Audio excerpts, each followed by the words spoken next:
Vivemos em um mundo onde o dinheiro parece definir quase tudo, sucesso, status e poder. Mas o que o catolicismo realmente ensina sobre o dinheiro? Será que ser rico é pecado? Ou será que o problema está em outra coisa? Hoje vamos entender, à luz da história da Igreja e do Catecismo, qual deve ser a postura do cristão diante do dinheiro e por que a caridade é o verdadeiro tesouro do cristão. O Catecismo da Igreja Católica não condena o dinheiro em si. Ele o vê como instrumento que pode servir ao bem ou ao mal, dependendo do uso que se faz dele. Conforme está previsto no parágrafo 2424, uma teoria que faça do lucro a regra exclusiva e o fim último da atividade econômica é moralmente inaceitável. O apetite desordenado do dinheiro não deixa de produzir os seus efeitos perversos e é uma das causas dos numerosos conflitos que perturbam a ordem social. E conforme prevê o parágrafo 1723, a bem-aventurança prometida coloca-nos perante as opções morais decisivas. Convida-nos a purificar o nosso coração dos seus maus instintos e a procurar o amor de Deus acima de tudo. E ensina-nos que a verdadeira felicidade não reside nem na riqueza ou no bem-estar, nem na glória humana ou no poder, nem em qualquer obra humana, por útil que seja, como as ciências, as técnicas e as artes, nem em qualquer criatura, mas só em Deus, fonte de todo bem e de todo amor.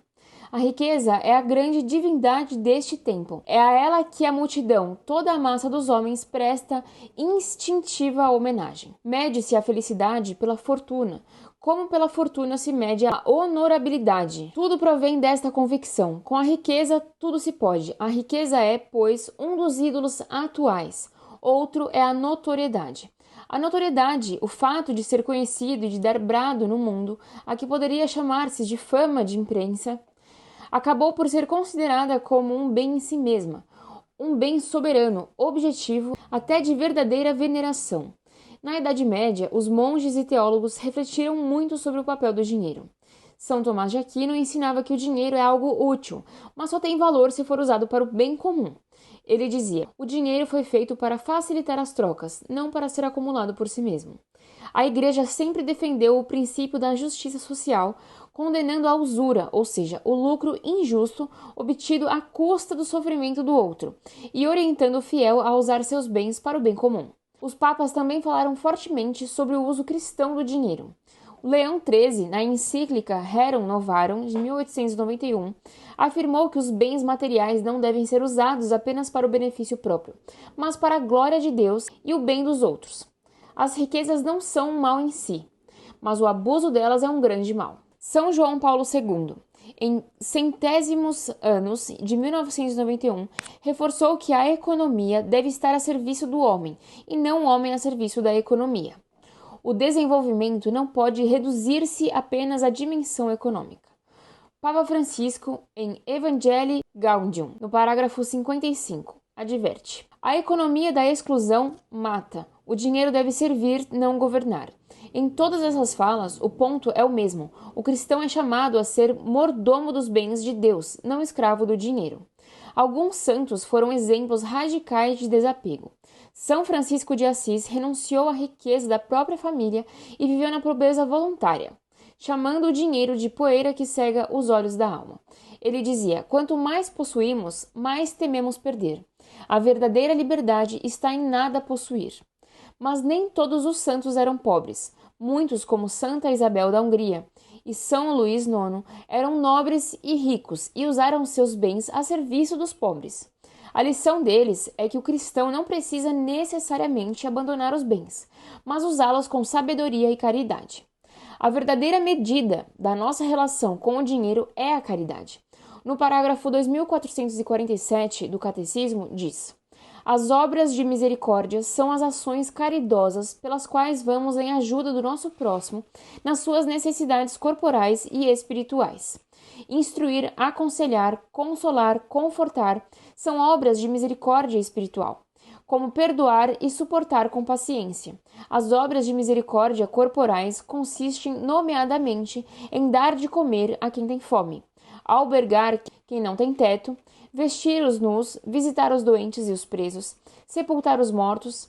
Entre esses gestos, a esmola dada aos pobres é um dos principais testemunhos da caridade fraterna e também uma prática de justiça que agrada a Deus. Quem tem 2 túnicas, reparta com quem não tem nenhuma, e quem tem mantimentos, faça o mesmo, conforme está em Lucas 3,11.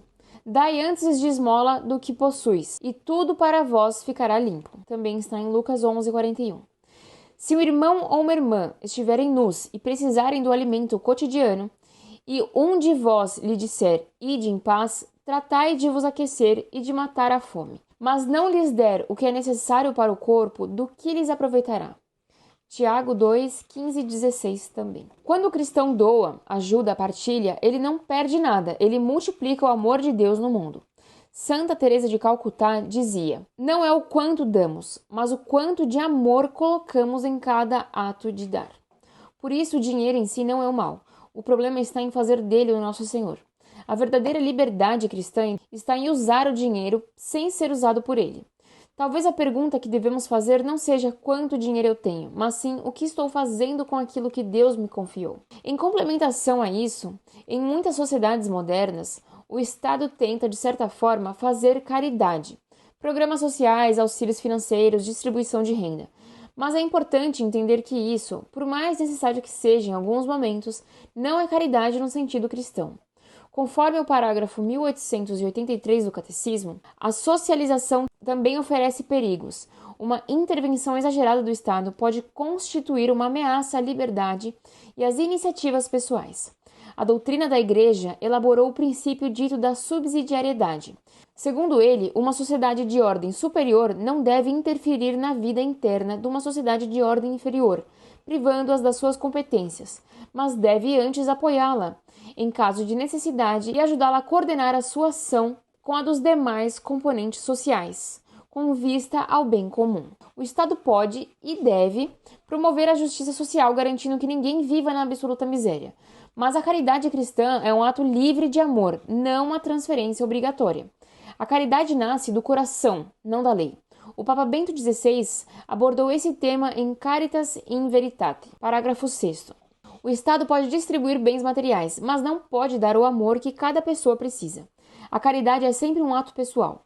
Quando o Estado tenta fazer caridade em lugar das pessoas, ele corre o risco de enfraquecer o sentido da responsabilidade e da dignidade humana. O cristão é chamado a trabalhar, a criar, a sustentar-se e ajudar os outros, não a viver da dependência, mas da solidariedade. Isso está explícito em 2 Tessalonicenses 3,10. Quem não quer trabalhar, que também não coma. Essas palavras não significam desprezar quem passa necessidade, mas lembrar que o trabalho é parte da vocação humana e o sustento próprio é um ato de dignidade. A verdadeira justiça social não elimina o mérito do esforço, ela o acompanha com compaixão. A Igreja sempre ensinou que a caridade é insubstituível. Mesmo que o Estado ofereça ajuda, nada substitui o gesto livre de quem ama o próximo. A caridade não é um imposto, é um dom.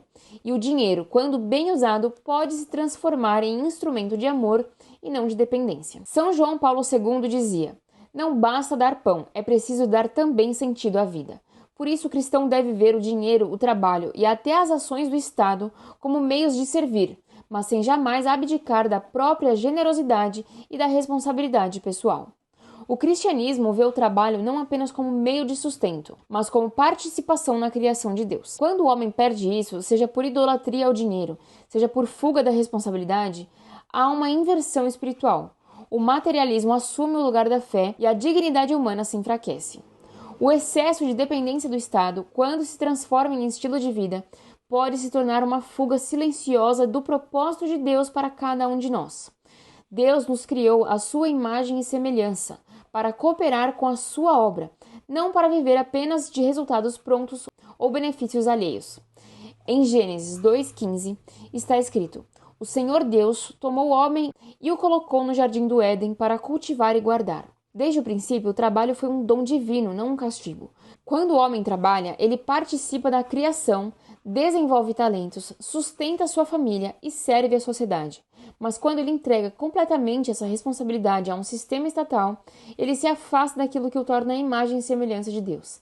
A liberdade, a criatividade e o esforço que florescem do amor. E no Catecismo, no parágrafo 2428, diz: no trabalho, a pessoa exerce e cumpre uma parte das capacidades inscritas na sua natureza. O valor primordial do trabalho pertence ao próprio homem, seu autor e destinatário. O trabalho é para o homem e não o homem para o trabalho. Cada um deve poder tirar do trabalho os meios de subsistência para si e para os seus, e a possibilidade de servir a comunidade humana. O trabalho é, portanto, um dever e uma honra. A dependência excessiva enfraquece a virtude do labor e cria uma ilusão materialista, a de que é possível viver sem esforço, como se a plenitude viesse apenas de ter e não de ser. É uma ironia moderna. O homem que busca conforto absoluto acaba escravizando sua própria ociosidade e assídia. O ócio excessivo gera pobreza de alma. O trabalho, quando oferecido a Deus, enriquece o espírito, conforme dizia São João Bosco. Assim, o cristão deve olhar para a vida com responsabilidade e coragem, não esperando que o Estado substitua sua vocação, mas assumindo o chamado de Deus a frutificar, com o suor das suas mãos e a generosidade do coração. No fim, o ensinamento da Igreja sobre o dinheiro é simples e profundamente libertador. O problema nunca foi possuir, mas ser possuído. O dinheiro, quando usado com sabedoria, pode ser instrumento de justiça, sustento e amor.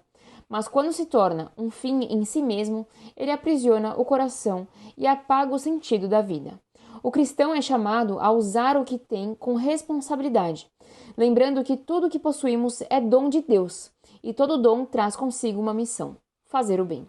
A verdadeira riqueza não está em acumular, mas em partilhar. A caridade livre, pessoal e movida pelo amor é o que nos realmente assemelha a Cristo. Nenhuma lei, nenhum Estado, nenhum sistema podem substituir a generosidade do coração humano, porque a caridade nasce do encontro entre a liberdade e o amor. Quando o homem entrega ao Estado ou ao dinheiro o papel de sustentá-lo completamente, ele perde algo essencial: o propósito de Deus para a sua vida. Fomos criados para cultivar o mundo, não apenas para consumi-lo. O trabalho é a forma mais bela de participar da obra do Criador. É através dele que transformamos o dom recebido em frutos para nós e para os outros. Por isso, o excesso de dependência, o ócio e o apego ao conforto são disfarces modernos de uma mesma pobreza espiritual, a fuga do chamado divino. O homem que busca segurança absoluta na riqueza ou no Estado esquece que a verdadeira segurança está em Deus. Em um mundo que mede valor pelo que se tem, o Evangelho nos convida a medir valor pelo que se dá. O cristão é chamado a trabalhar com as próprias mãos, viver com dignidade, servir e partilhar com alegria. Essa é a economia do reino de Deus, onde o amor é a única moeda que não perde valor. Que cada um de nós possa, a partir de hoje, olhar para o dinheiro como um novo olhar. Não como senhor, mas como servo. Não como segurança, mas como instrumento. Não como fim, mas como meio de amar. Porque, no fim, como disse Jesus em Mateus 6,21, onde está o seu tesouro, aí estará também o teu coração. Até o próximo vídeo e que Deus abençoe você.